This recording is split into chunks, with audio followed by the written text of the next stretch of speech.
Bagi Anda yang punya masalah di jantung ya, jantung atau penyakit mah, GERD, kanker, minum, makan tiap hari sebulan itu selesai. Kalau mau catat, yang mau tulang-tulang yang kuat, yang mau bisa jalan sampai tuanya terus menerus gitu kan.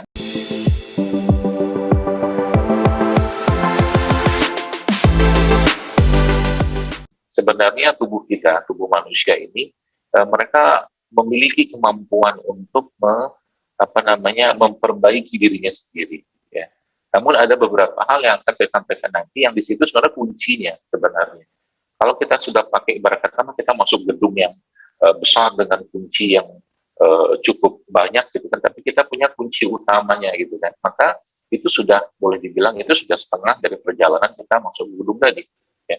Maka kalau kita bicara tentang kesehatan atau mungkin kenapa saya sakit atau mungkin kenapa tubuh saya bermasalah segala macam, maka poin dasarnya adalah kita harus mengerti dulu bahwa Allah menciptakan tubuh kita dalam keadaan yang seimbang. Ya. Allah menciptakan tubuh kita dalam keadaan yang seimbang. Seimbang itu seperti apa? Ya, contohnya mungkin ya, kalau kita bicara tentang sel dalam tubuh kita, sel-sel atau elektron dalam tubuh kita itu semuanya berpasangan. Ya, semuanya berpasangan. Mungkin kita pernah mendengar kata-kata atau kalimat radikal bebas atau mungkin oksidan atau oksidasi. Nah, sebenarnya mereka itu punya peran dalam menghilangkan atau mengubah keseimbangan dalam tubuh kita. Itu intinya sebenarnya. Jadi ketakseimbangan ini muncul karena banyak atau mungkin produk-produk yang masuk dalam tubuh kita menyebabkan sel-sel itu bermasalah, atau mungkin ya secara umum ya sel ya, kalau kita bicara pada tingkat yang kecil mungkin sampai ke jaringan organ segala macam. Jadi ada yang membuat bermasalah. Maka poin pertamanya, jadi kalau kita sekarang saya berapa kali ada orang bertanya ke saya kemarin kalau pas lagi di mana gitu, lagi di perjalanan ada bapak-bapak dia tanya ke saya begini, dokter maaf mau tanya, ini obat buat asam urat gimana deh? Itu kan herbal gitu kan, ditanya begitu. Jawaban saya cuma satu saja. Kemudian sebelum saya jawab itu saya tanya, Bapak makannya masih ngawur atau udah bener?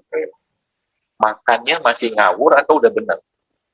Dia langsung senyum dan dia katakan ke saya, ya masih gitu sih dok, dia bilang gitu kan, makannya begini, begitu segala macam. Sambel. Jadi poin pertamanya, teman-teman sekalian, kalau kita mau memperbaiki atau menjaga kesehatan kita adalah remove the bad, remove the bad. Jadi poin pertama itu hilangkan atau singkirkan dulu yang jelek-jelek. Ya, singkirkan dulu yang jelek-jelek. Jelek-jelek itu apa? Ya bisa jadi itu jelek-jelek. Kita paling sudah tahu mungkin yang sudah ikut latihan atau training provokasi ya, mungkin masalah terbesar di diri kita atau mungkin di kehidupan kita itu bukan di luar tapi di diri kita gitu loh.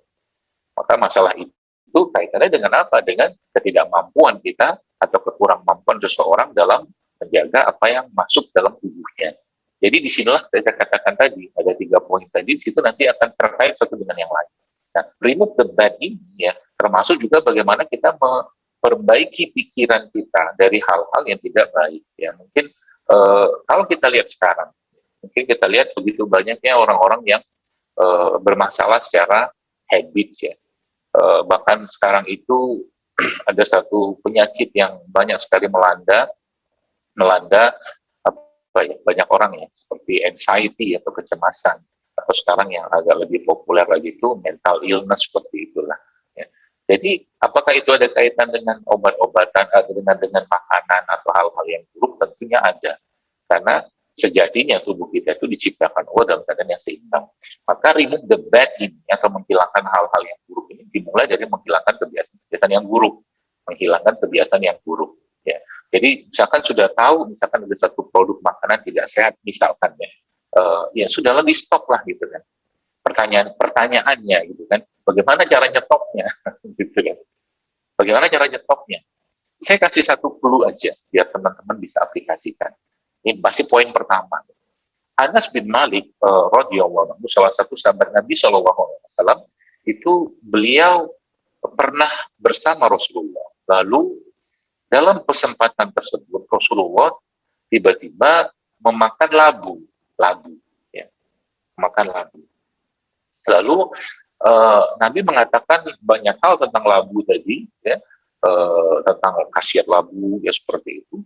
Lalu sejak itu waktu Anas bin Malik melihat Nabi makan labu, setelah itu beliau tidak pernah lagi meninggalkan labu dalam kehidupannya.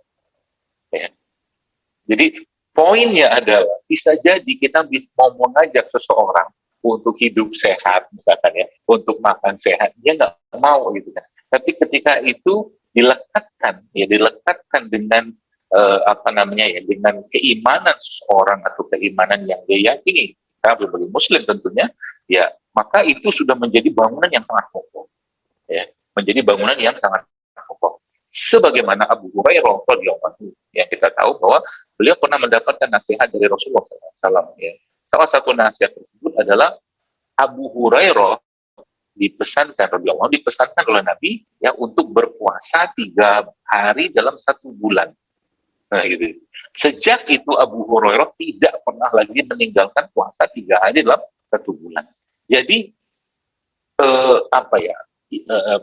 ilmu atau mungkin keinginan atau harapan itu ketika dilapisi atau dibangun dengan keimanan atau keyakinan atas sesuatu, itu efeknya akan sangat luar biasa. Jadi kalau saya ditanya hubungannya apa sama remove the bad tadi, gitu kan? Hubungannya sama apa dengan remove the bad atau meninggalkan yang buruk-buruk tadi, ya? Mungkin beberapa teman-teman ada melihat beberapa video-video yang dibuat oleh ya bukan saya gitu kan, ada orang bapak-bapak gitu kan, dia makan mie instan videonya itu ya. Kemudian ada suara saya sebagai back sound-nya gitu kan. Terus suara saya itu mengatakan di situ itu memang dicuplik dari kajian ceramah saya gitu. Terus bilang mie instan sehat nggak gitu kan? Dia geleng-geleng gitu.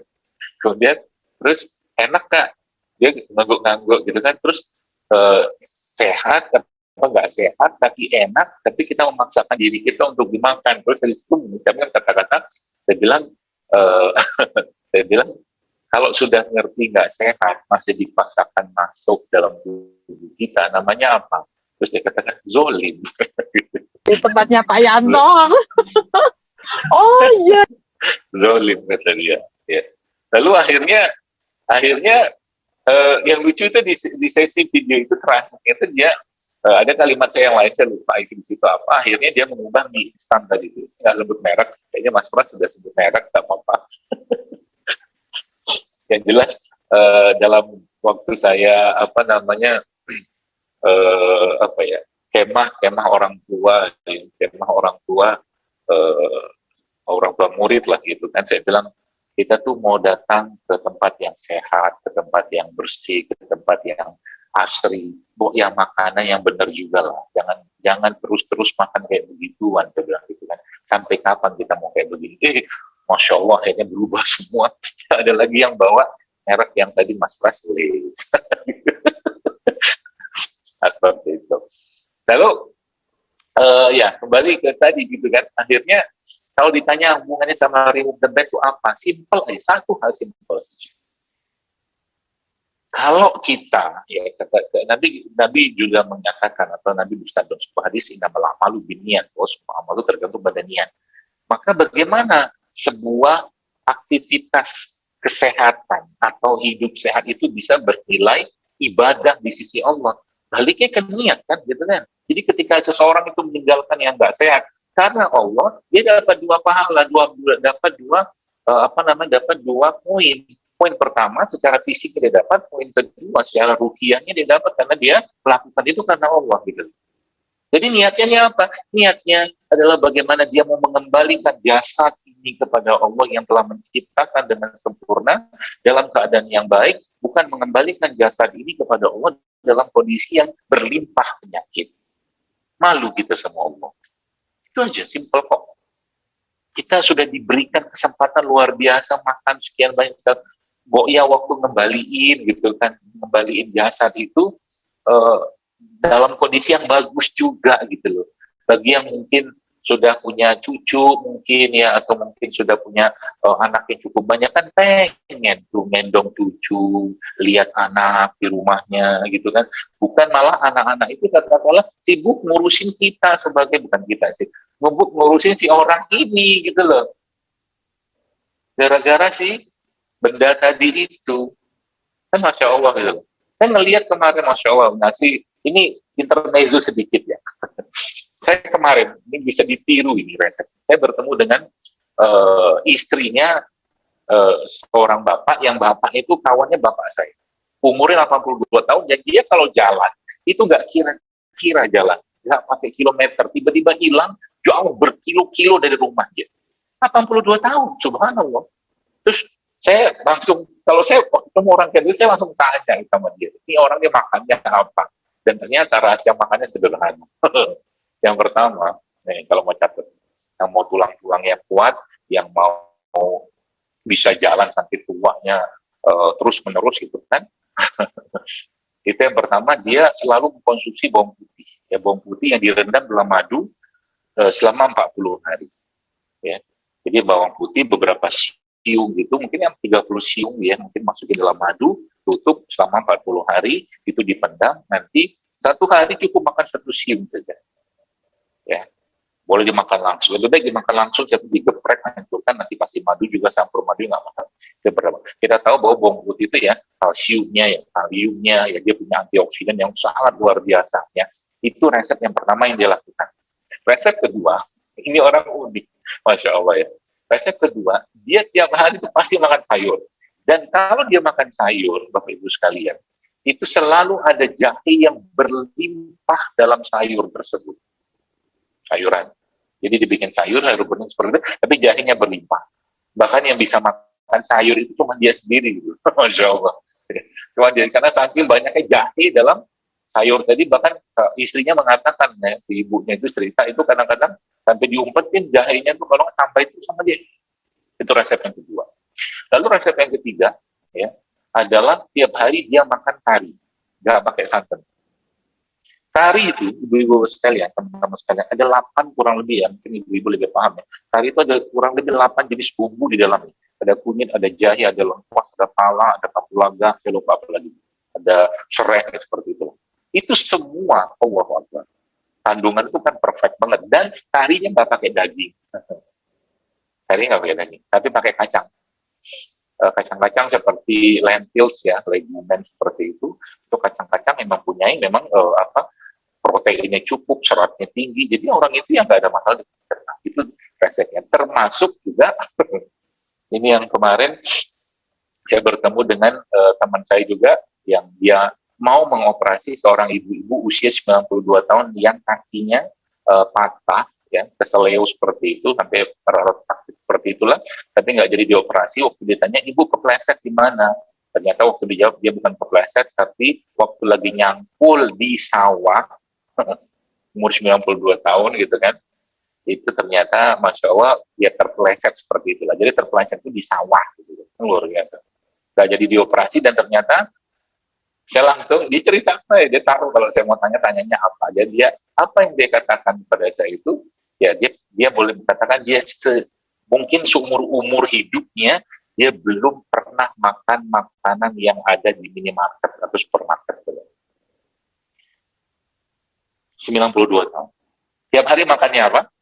Makannya sayur, nasinya ada, tahu tempe nggak pernah lewat. Ya.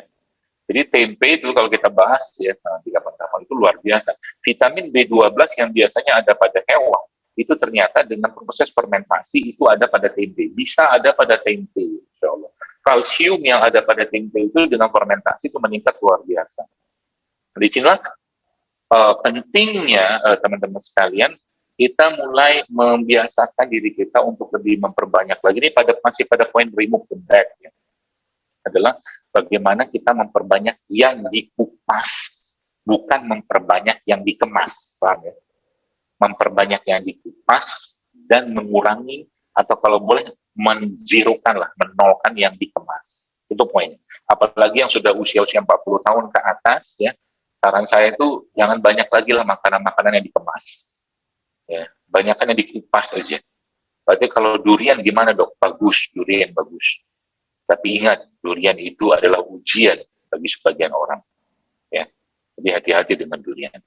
Kenapa durian itu bisa bikin masalah? Karena tingginya gula. Berarti nggak boleh makan durian. Oh boleh, boleh. Ada yang melarang. Tapi buah-buah yang sifatnya tinggi gula itu kalau bisa dikurangi. Itu aja. Ya. Jadi remove the bad itu ya produk-produk yang sekiranya yang tadi mungkin produk kemasan itu dikurangi itu, produk olahan itu dikurangi itu. Bahkan kalau bisa mulai sekarang itu kopi bagus itu. Saya langsung terdistract dengan tulisan Mas. Kopi bagus. Kopi itu saya kasih tahu ilmu kopinya sedikit. Nggak cukup sih setengah jam. Ini baru workshop remove the bad. Jadi kopi itu, ketika orang minum kopi, maka yang terjadi apa? Yang terjadi tubuhnya kebanjiran insulin. Insulin ya.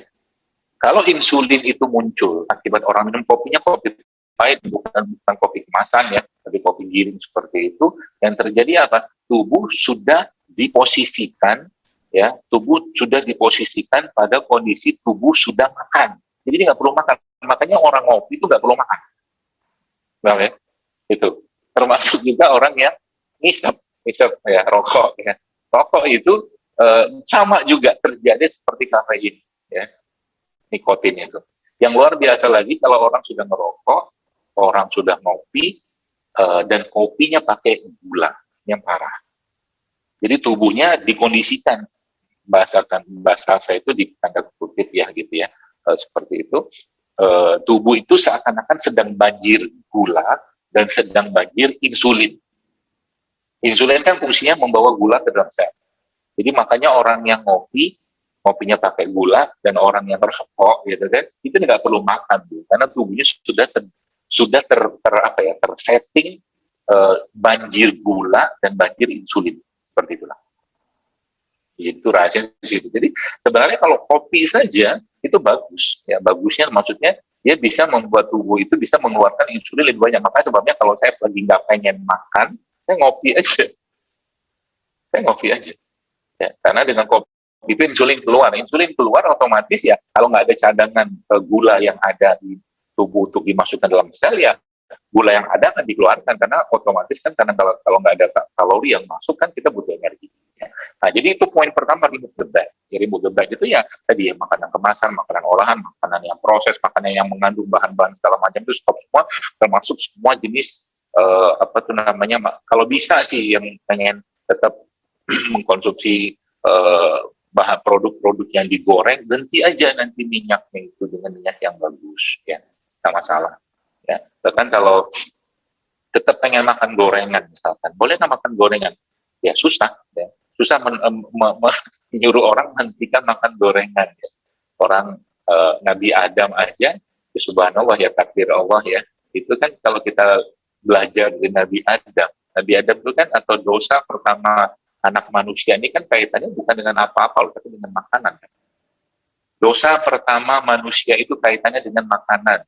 Banyak yang tidak tahu bahwa sebelum Nabi Adam itu, waktu setelah Nabi Adam itu diciptakan Allah dalam bentuk raganya atau fisiknya saja, dan Allah belum meniupkan ruh ke dalam Nabi Adam, iblis itu atau setan, iblis ya, itu masuk ke dalam tubuhnya Nabi Adam dan melakukan penelitian. Di situ itu ada hadis.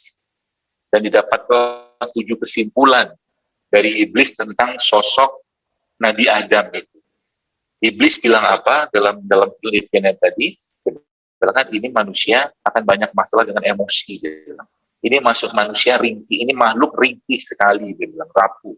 Ini manusia akan banyak masalah dengan perutnya, gitu kan? Dan ada 7 kesimpulan itu yang dilakukan iblis ini, ya keren sih, maksudnya bisa neliti kayak begitu. Jadi iblis ini kalau mau dinobatkan, bisa dinobatkan jadi bapak riset internasional seperti itu. yang paling seru itu sebenarnya kalau belajar dari kisah Nabi Adam ini ya, itu masya Allah loh, keren sekali. Jadi iblis itu bisa membuat Nabi Adam memutuskan untuk makan buah dari syajaratul khuld. Di surga itu kan pohonnya banyaknya minta ampun. Allah cuma pesan jangan deketin pohon itu gitu. kok tiba-tiba Nabi Adam deketin pohon, kok tiba-tiba juga ada iblis di surga gitu, kan aneh. Kalau mau diolah di situ gitu kan. Jadi yang luar biasa lagi, janji yang disampaikan iblis kepada Nabi Adam kalau dia makan atau Nabi Adam alaihissalam memakan buah itu kan janjinya palsu. Apa yang Nabi Adam, apa yang iblis bilang sama, kalau kau tidak makan buah itu, maka kau tidak akan kekal di surga. Itu janjinya. Kan bohong tuh. Terus janji yang kedua apa yang disampaikan iblis? Kalau kau tidak makan buah pohon itu, maka kau tidak akan jadi malaikat. Udahlah janjinya bohong, nggak benar, tapi Nabi Adam memutuskan untuk memakan buah tadi. Pertanyaannya, ya apa ya? Ya bukan pertanyaan. Jadi kesimpulan keduanya memang Masya Allah ya, iblis itu boleh jadi bapak marketing internasional. Canggih banget ya. Janjinya salah, tapi bisa diambil oleh si Nabi Adam alaihissalam. Masya Allah. Seperti itu. Nah, remove the bad. Jadi mungkin makanan-makanan yang kayak minyak tadi Anda boleh ganti dengan minyak-minyak yang sehat. Ini masuk poin yang kedua ya. Jadi yang the bad itu di stop semua dulu gitu kan. Makanya sekarang ada istilah clean eating atau eating clean kan banyak banget tuh. Dan itu Masya Allah Bapak sekalian, saya kemarin tuh beberapa waktu yang lalu tuh ada bertemu dengan, bukan bertemu lah, ada ya seorang penggiat sosmed juga lah. Dia kena penyakit lambung atau penyakit GERD ya seperti itulah. Dan itu dana yang dia keluarkan untuk berobat itu sudah bukan angka kecil lagi dan nggak selesai. Tapi ternyata ya, alhamdulillah Masya Allah bismillah gitu kan, saya kasih saran ke beliau untuk memperbaiki lambungnya tadi, itu ternyata ya simple banget ya. Saya cuman dia stop yang nggak benar itu, terus saya suruh dia minum apa, air tajin ya, tahu ya bikin air tajin ya, bukan air cucian beras tapi air tajin ya. Itu air tajin, jadi ditambahkan dengan madu, tambahkan sedikit dengan probiotik ya. Itu ya boleh juga yang merek itu, kalau yang Mas tulis ya. Tapi ini yang nggak semua orang bisa mendapatkan. Jadi atau air tajin atau air singkong juga bisa. Ya, air tajin singkong juga bisa. Ya. Dia minum itu ditambah dengan kolagen. Kolagennya saya sarankan diberikan atau didapatkan dari sumber seperti gamat, tripang atau timun laut. Ya, kalau bisa dapatkan sarang walet lebih bagus lagi. Jadi air tajin dikasih sarang walet ya, atau tripang tadi yang cair juga boleh, dan campur dengan madu dan probiotik itu ternyata ya udah ada sebulan itu selesai. Masya Allah. Ya, jadi yang kedua ya, kalau tadi remove the bad, yang kedua setelah yang bad ini jelek gitu kan, termasuk situ remove the bad ini salah satu cara yang kita lakukan dengan cara berpuasa. Ya, kalau sekarang punya katakanlah pengobatan kesehatan barat menyebutnya sebagai intermittent fasting. Sebenarnya puasa-puasa sunnah itu jauh lebih dahsyat daripada intermittent fasting. Saya pernah nulis tentang itu juga, bahwa puasa-puasa sunnah yang diajarkan Rasulullah dalam Islam ya, misalkan yaitu boleh dibilang feeding state-nya kita, waktu makan kita tuh sempit sekali. Mari kita hitung. Katakanlah orang bersahur itu pada pukul 4 subuh. 4 subuh dia sahur. Kemudian dia berbuka pada pukul 6. Itu kan 14 jam. Lalu masuk maghrib. Maghrib ke isya katakanlah ya jam 6 sampai jam 7, jam 8. 2 jam itu berapa kuatlah dia bisa makan. Kita sebutnya feeding state-nya di situ. Feeding state-nya di 6 sampai 8 tadi. Kan nggak bisa banyak juga makan sebanyak itu di 2 jam tadi. Nah, setelah 2 jam tadi ngapain? Tidur. Jadi bayangkan dalam 24 jam, ya, itu cuma dikeluarin 2 jam, berarti intermittent fastingnya berapa jam? Hampir 22 jam. Masya Allah. Jadi kalau ini salah satu rahasia remove the bad gitu ya, kalau teman-teman ya mungkin ya karena suatu kondisi makannya nggak benar ya, maka yang bisa kita lakukan salah satunya adalah itu tadi ya, mungkin bahasa kita puasa, tapi bahasa modern itu intermittent fasting. Jadi dipersempit feeding state-nya, itu aja poinnya. Feeding state-nya disempit, jadi fasting state-nya lebih lama. Nah, gitu loh. Itu efeknya luar biasa. Dan mungkin pernah dengar istilah-istilah tentang autofagi, apoptosis, di mana sel-sel tubuh kita itu makan yang jelek-jelek segala macam. Itu hanya terjadi dalam kondisi tubuh yang berpuasa atau dilapangkan. Seperti itu. Nah, masuk poin yang kedua, setelah remove tadi ya, uh, ya sudah dibersihkan ya, yang jelek-jelek, fill with the good, fill with the good things lah, dengan standar halalan toiban seperti itu. Jadi lemaknya diganti lemak yang baik. Dia biasanya makan lemak yang nggak sehat, ya sekarang ganti dengan lemak yang sehat ya, seperti itu. Ya contohnya kayak apa ya? Zaitun, risio, ya alpukat itu lemak sehat itu. Jadi mulai diperbanyak yang bagusnya. Ya kemudian protein-proteinnya juga usahakan protein-protein yang bukan protein olahan yang kita tahu seperti maps, sosis, nugget, bakso segala macam protein olahan. Memang daging asli, tapi kita maksud adalah protein yang benar-benar protein. Nah, kalau makan ikan ya makan ikan lah, dibikin mungkin pindang atau mungkin dibikin apa sup segala macam seperti itu. Protein yang sehat tanpa banyak pengolahan, tapi diperbanyak bumbunya di situ. Ya. Nah, kemudian masuk lagi misalkan protein, kemudian karbohidrat ya karbohidrat. Iya. Tadi ada nyebut coto Makassar. Coto Makassar itu yang paling sehatnya, kalau boleh saya bahas sedikit adalah itunya jeruk nipisnya sama air putih. Jadi kalau Anda mau makan coto Makassar, minum air putihnya banyak-banyak, kasih masuk jeruk nipisnya. Minum agak 3-5 gelas supaya Anda kenyang. Habis itu langsung pamitan, tanya berapa biayanya makan jeruk nipis tadi. Itu paling aman. Itu menghemat juga kan. Oke? Jangan saya dikomentari. Kalau saya komentari, saya timpalin balik masalahnya. Nah, ini termasuk santan. Santan itu bagus itu Masya Allah ya. Bagi Anda yang punya masalah di jantung ya, jantung itu lemak. Itu kan santan itu kan lemak jenuh sebenarnya itu the best. Jadi kalau Anda punya masalah di jantung, saya sarankan Anda ini kan kelapa tua ya. Kelapa tua itu Anda ambil seperempatnya aja. Seperempat itu diambil, itu dimakan tiap hari, boleh dalam bentuk Anda camil-camil kayak begitu, ya, atau dibentuk dalam bentuk kelapa yang diparut, nanti campur dengan apa? Silakan campur apa aja, ya misalkan pale, singkong gitu loh. Ya, atau mungkin ada yang di sini orang Sumatera Utara, ada salah satu makanan di sana tuh yang sangat baik untuk kesehatan jantung namanya ita-ita. Ita-ita itu adalah beras yang direndam semalaman, beras ya, kemudian setelah direndam itu setelah kering dihancur-hancurin sudah agak hancur dia, nah dicampurkan dengan kelapa dan ditambahkan dengan gula aren. Jadi karbonya itu diganti dengan karbo yang sehat. Jadi jangan makan karbo ya. Kalau saya lebih senang makan karbo. Maksudnya tetap aja makan, karena kalau kita memang bukan penganut diet tertentu, tak masalah ya. Jadi silakan aja. Tapi kalau konsepnya itu jangan ya Allah udah menciptakan, makan aja tapi makan yang benar gitu loh ya, seperti itu. Jadi ada protein, ada karbohidrat ya, ada lemak tadi sudah dijelaskan ya, termasuk juga bagi yang punya masalah di tulang, saya pernah bikin resepnya itu isinya itu pisang kepok ya, bukan Ambon, bukan pisang emas, tapi pisang kepok. Karena pisang kepok ini pisang yang paling tinggi kandungan kalsiumnya. Pisang kepok, rumput laut sama alpukat ya. Pisang kepok, rumput laut, alpukat, itu udah slice tipis seperti itu aja, kayak didadu-dadu gitu, masukkan dalam mangkok, campurkan santan, ya, sedikit. Ya, campurkan santan sedikit, kasih madu, minum, makan tiap hari. Pulang nanti akan strong, ampun, insya Allah, tambah lagi dengan berjemur dan berjalan. Oke? Nah, itu feel with the goods, ya. Seperti itu yang poin nomor 2. Ya. Jadi, perbanyaklah yang bagus-bagus. Jadi, bolehkah kita cheating? Boleh. Tidak masalah, sama juga manusia. Ya, kita kadang-kadang pengen makan mie ayam misalkan gitu kan. Tapi kalau yang sudah mulai cerdas,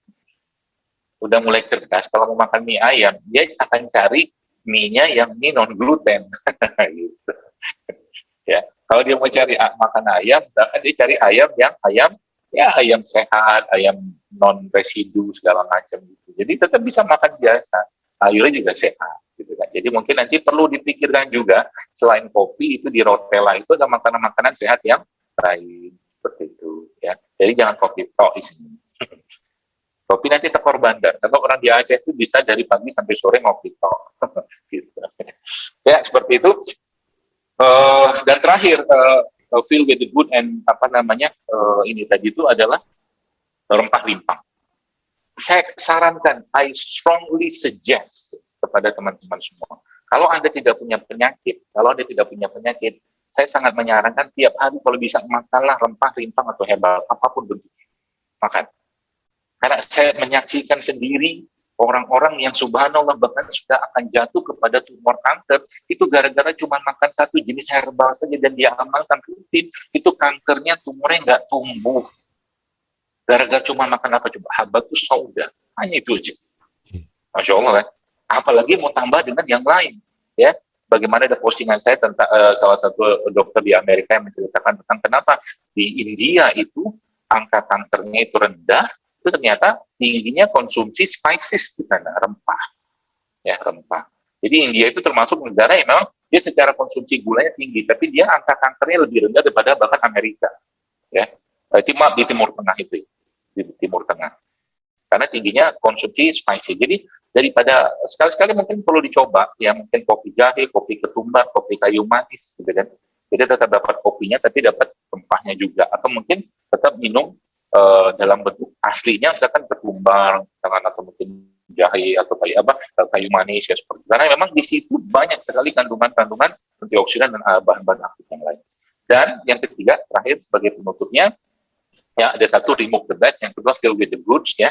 Yang ketiga maintain it with iman. Maintain it with iman. Pertahankan itu dengan keimanan. Karena bisa mempertahankan orang untuk bisa hidup sehat itu, atau mungkin dia menjaga healthy lifestyle itu bukan karena tren, bukan karena orang, ya, tapi karena memang dia melakukan itu untuk suatu rasa yang besar atau harapan yang besar kepada yang menciptakannya dia. Ini poin utamanya. Jadi kalau sudah kayak begitu, dia melakukannya bukan karena tren, tapi karena memang, ya saya mau bersyukur dengan badan saya mau kembalikan badan ini dengan baik, tetap baik kepada yang menciptakannya, kan keren kayak begitu. Jadi bukan sekedar healthy lifestyle biasa gitu kan, Masya Allah ya.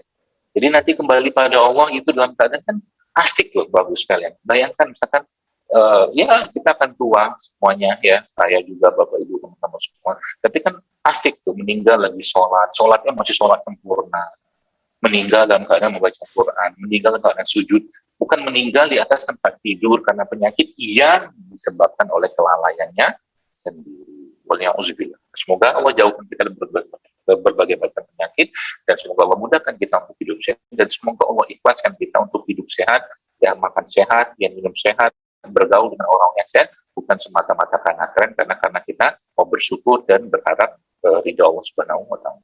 Demikian mungkin